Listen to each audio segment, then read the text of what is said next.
Well, back here at Auto Club Speedway from high above, and of course on the Sprint Now Network, inside the chase, our biggest mover of the day, Denny Hamlin. He has picked up 36 positions after starting in the back of the field. Right now, currently running in the 6th spot. And for more NASCAR stats, in-car audio, and live race radio, check out NASCAR Sprint Cup Mobile at sprint.com/speed. And there he is, closing on 5th place, Jimmy Johnson. There's 1st and 2nd in your championship points chase. And let's go 3 wide again because Paul Menard's right in the middle of this. Casey Kane down low, Ryan Newman up high. See, A.J. Allmendinger right in front of this group. He just passed these 3 cars. Allmendinger running in 10th. On the left side of your screen, we continue to watch Johnson and Hamlin. That's the closest battle we have up front. Boy, a big adjustment by Mike Ford on this number 11 car for Denny Hamlin. They were back there and dropped back to 14th on that last run, but made an adjustment, said they were going back on what they had done. Now he's on his march forward, and that's the car that he needs to be in front of if he's going to gain points today. Well, remember at the beginning of the race, we pointed out that 5 times prior in his career, he started at the back of the field, and his best finish for Denny has been 24th. Right now, he is in 6th and looking good, and that's exactly what he needs to do is get around that 48. He's made a whole new lane here that, I mean, I've seen some guys run down here, but it is every lap for Denny Hamlin down on the apron in 3 and 4. And he wants to fill that mirror of the 48 as much as he can right now. We're down to 66 laps to go at this 2-mile oval at Auto Club Speedway. And just a little bit further forward, there you see a look at Jeff Gordon. Gordon running in the 4th position. And the one thing Denny Hamlin's done today is he's been married to the bottom of the racetrack. I know that he's had to move to the middle sometimes to go around traffic on these restarts. But when they've got clear, he's been on the very bottom of the racetrack making it work. He's going side by side, and he's on that low line. He's got half a car length on the 48. Can he slide up in front of him? The answer is yes. He's going to. I don't know if he can. Yeah, and that's the one car. He needs to pass everybody out here, obviously, because he wants to win the race. But that's the one car that he needs to pass and send a little bit of a message to. Hey, guys, this isn't going to be easy like you might have thought with us starting in the rear. Let's get an update on the 48, Vince Welch. You know, guys, it's tough enough to be passing cars out on the track. You just saw the 48 and Denny Hamlin going side by side before Hamlin finally got by. But Jimmy Johnson had been running as high as 3rd, and they'd taken a couple of pretty big swings at it, but then they had a problem in the pits on their last stop. They came in 3rd, and they went out 7th, had a lug nut issue. We talked so much about the great stops that have been made, and it definitely wasn't one that the 48 was proud of. You see, Chad Knaus came down off the box, talked to his team, gave him a pretty good blistering on the radio, and then came down and gave him a pep talk. We'll see if they're better the next time through. Caution currently on the track. And we're waiting for official word as to the reason for the caution.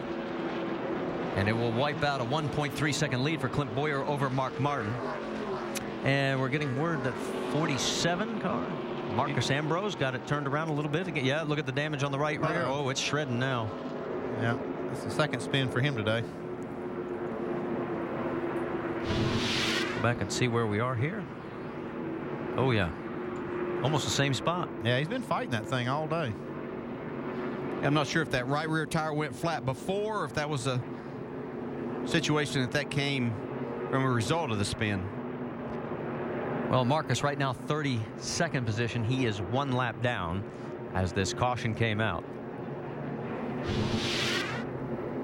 So the pace car has gathered up the field, and so now we still are not within the window of being able to make this the last stop. Oh, no, not quite. It's definitely an opportunity for some teams to leapfrog the field, though. So the pressure falls back onto those guys standing on the wall now. Like I said, last time, 10 teams had stops under 13 seconds. So here at the Pepsi Max 400 at California, the cars come down pit road led by Clint Boyer. Let's send it now to Jamie Little. And Tony Stewart sounding very happy on the radio, says we just need to tighten this thing up a little bit more, bud. So they're going back halfway on the wedge adjustment. 4 tires and fill it up for Tony Stewart. Vince? The 33 of Clint Boyer has been loose much of the day, but on this last run, he said it was a little bit snug, but it still took off better. They're going to make an air pressure adjustment with 4 tires. Doc? Middle of the screen, Jeff Gordon did not like the car this run, said it was loose everywhere, nothing to lean on in the middle of the corner. Track bar adjustment. Dave on Mark Martin. Wedge adjustment for Mark Martin, a little tight that run, 4 tires on. Let's see if they can better their 2nd place position when they came in. He has to make make a hard turn, and he's not going to be able to. The race off pit road, Jeff Gordon picks up 2. Mark drops 1, so does Tony Stewart. Everybody taking 4 tires. Truex gains 2, so does Casey Kane. And Clint Bowyer comes out right where he went in as the race leader. As we head towards break, take a look at the race off. It was Clint Bowyer well ahead of everybody else here at the Pepsi Max 400.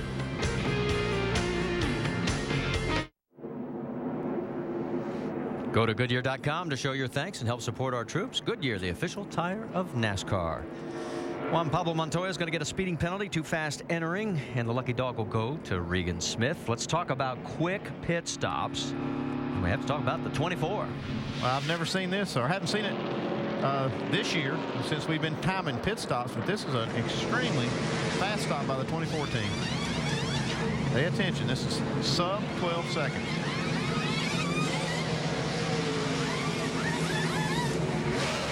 There it is, 11.8. Get any quicker, those guys will have to work Formula One. I'm telling you, they just keep moving the bar. Yeah. Yeah, we're bad. We're bad. Exactly right. We did it good. You should be proud. It is a tough job down there. There's the Fast 5. Yeah, Dale Earnhardt Jr.'s team doing a good job too. They're 12.4. And it's tough down there. Tough to make up spots on guys doing that. Man, 12.4, and you can only be tied for 5th. It's actually tied for 3rd, I guess. Let's revisit the AT&T Fastest Pit Crew of the Year award. The fastest pit crew is determined by the winner of each race, the pit time, and your vote. Be sure to text the car number to 2258 for your pit crew choice. And these guys with these dedicated pit crews, now they work extremely hard every day of the week. The training is incredible. They do all these pit stops, practice in the shop, but they do so much more than that. I mean, all the training. These are true athletes on pit road. Clint Bowyer now going to be starting on the high side with Jeff Gordon alongside. But the one thing we should point out, remember, the penalty has been reduced in the final appeal. The 150 points remain. The cash was dropped by $50,000. The suspension was 4 races instead of 6, and that's why Scott Miller's on the box for the next 4 races. And would it be ironic if Clint Bowyer goes on to win this race after winning the first race? It wouldn't be ironic if he won it by like 60,000 of an inch. Okay, well, the lights now just went out on the pace car as they came back on, so we're going to go one more lap around. Gives us a chance to reset the top 10 for you. It will be Bowyer, Gordon, then Martin and Stewart in row 2, then Hamlin and Johnson, and then Martin Truex Jr., Joey Logano, Ryan Newman, and Casey Kane. Let's talk to our in-race reporter, DJ. Hey, Jamie, I know we're getting ready to go back to green, but been working on your car an awful lot. What you got now? I don't know. We just have been really, really loose all day. Had a really good car practice, but just I don't know. We just can't seem to get a handle on it. Then we got back in the traffic, and if you take an average car and put it in the pack, it just doesn't handle very well. So we made a huge swing at it right here. So it's hopefully it'll be a little bit better. Okay, man, getting ready to go green. We'll follow you up through the pack. Good luck. McMurray right now in 26th position, and let's show you exactly what happened to him. The lug nut on the right front. And remember, we told you that anybody who's ever led the first lap here has never won, and Jamie did lead lap number 1. Don't know why those things seem to happen, and then here's the stop where they had to go under the hood. So that's why he is back at 26th position. Still on the lead lap, though. We have a total of 31 cars on the lead lap as the pace car brings them around through turn 4, and we'll get ready to go back to green flag racing. As we pointed out, Clint Bowyer has taken the high side, and as he brings them down, we wait for the flag. Fans are on their feet here at Auto Club Speedway, and we're racing again with now 59 laps to go.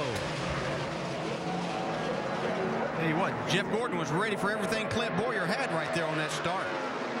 Side by side up front, but 3 wide, 4 wide further back. Joey Logano going in the wrong direction. Ryan Newman right beside him. And they're going to be 4 wide coming off of here. Harvick's back in there as well. You can see that. 3 wide. Here comes Kyle Busch. He's got the rockets firing, and he is trying to get past Allmendinger and does. Now underneath the 17 at Kenseth. Look at the high side on the number 2, Kurt Busch car. He gets around Logano. Logano was running 7th right before that caution came out. Kyle now side by side with Elliott Sadler. Allmendinger 3 wide with the 98 of Paul Menard and David Rudiman. Rudiman's been in this mix a lot today. Yeah, Rudiman made a run up well into the top 10. He finds himself back in the middle of a hornet's nest right now. Oh, Logano shoots way out. He's going to duck underneath the 56 of Truex. 3 wide again. The view from Kyle Busch, and there's cars all around him. Joey slides up, gets a little loose. Here comes Kyle. You see that draft taking over, though. Yeah, Logano looked like he got a little bit of a push from the car that's right behind him there. Yeah, that's Elliott Sadler and Paul Menard right behind him, so that benefited Joey Logano. Logano now goes to the low side of the track. Did they scrape the wall on that one? Sadler, if he wasn't scraping, he was close.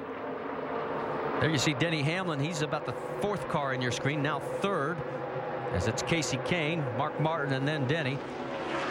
There goes Joey with Kyle right behind. Both of them go below the line. Yeah, I think that was a defensive move by Logano. I'm not sure he really wanted to be down there, but caution, debris on the racetrack. So it is now our 6th caution of the day. And after several periods of long runs early in this race, we have a back-to-back caution here very quickly. Last one came on lap 137. And we have just completed lap 144. Well, crew chief, they don't have a lot of laps on the tires. Well, Still can't make it from here. Some of them are going to come down pit road, even though we've only run a few laps. But the first 2 times, if I remember correctly, it was about 35 laps where we saw people starting to come in. Yeah, you see, that's a trend we've been seeing is cars coming early. Is it because the tires are just giving up so much? I mean, we saw in practice that's exactly a drop-off of a second and a half. Yeah, that's exactly why they're doing it. I mean, if the tire didn't fall off in speed, they would just stay out there till they needed fuel. But the fact that it does fall off on speed, if they come in early, they can take advantage of those faster lap times those new tires give them for quite a few laps. So we'll wait to see if there's going to be any takers this time. I think if we see the guys right up front, they might opt for 2 tires in this situation. 2 tires hasn't been bad with just 5 or 6 laps on the tire. Yeah, we saw that with Kyle Busch earlier. You see Jeff Burton coming through the screen. Burton still back in 25th position. He has not been able to recover, as it looks like Tony Stewart was looking, decided against it. So did Casey Kane. And here they come. But a little bit further back, Matt Kenseth says, I'll come in. Yeah, I figured about half the field would come in. Just want to see where that break was going to be. So Kenseth leads him down. You see Sam Hornish also in, the 43 of Allmendinger. Let's go to Vince. The 17 of Matt Kenseth just too loose on entry turn 3. They're going to make a 4-tire change. He said it's just been too loose at the start of the run. He doesn't feel like they've been able to stay up with the car so far today in the changing track. Doc? Elliott Sadler in 4 tires. Again, battling a little bit of loose in and tight in the middle and a little bit of loose off, trying to make minor air pressure adjustments. Elliott, though, having a great run for starting on the front row today. Guys? And it looks like it's going to be the 77 of Sam Hornish that is first off pit road. And you see the rest of the cars coming through. And Jamie McMurray, he's finally down and back out on the track. Race leader, Clint Boyer.